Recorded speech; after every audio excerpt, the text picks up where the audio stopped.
first kick off with Nigeria's allocation of $2.8 billion special drawing rights from the IMF. What impact does the allocation have for the government reserve position?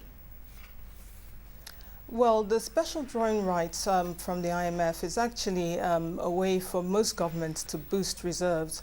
So the Nigerian government's reserve positions should improve significantly should they use the resources in this way. So it's a positive development for the reserve position of the Central Bank of Nigeria. However, how are those funds likely to be dispersed? Well, in this instance, the special drawing rights could be used in various ways. It could be converted into hard currency and used to fund fiscal stimulus activities, as well as used to, like I said before, boost reserves. Now, the most important factor, I think, is the signaling effect that this allocation has for the markets, because it suggests that there are additional funds should Nigeria require these funds going forward to help with any difficulties in the economy.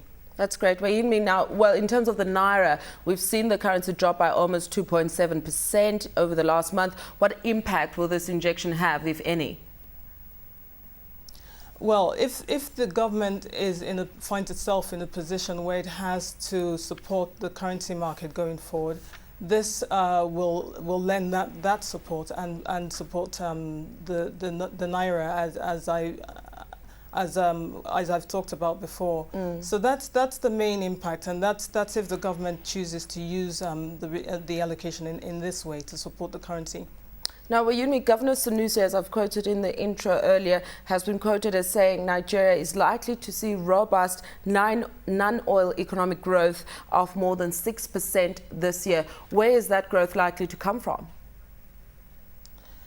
Well, I think he probably is drawing on the impact of the agricultural sector.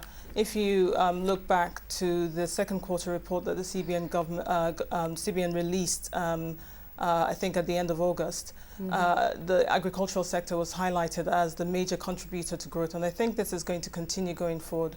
Plus, of course, there's also the increased government expenditure that will feed into growth as well.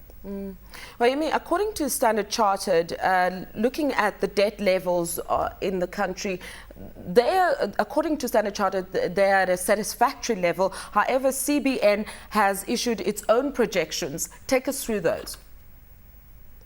Well, yes, the CBN in its quarterly report released the figures for the performance of the government's debt position for the second quarter, and the overall debt burden was put at around 15% of GDP. Now that's an increase from 9.6% for the first quarter of this year.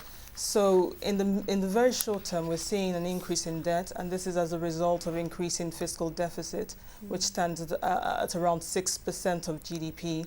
And as a result, the government has had to increase its domestic borrowing levels, and that has impacted quite negatively, actually, on debt levels going forward.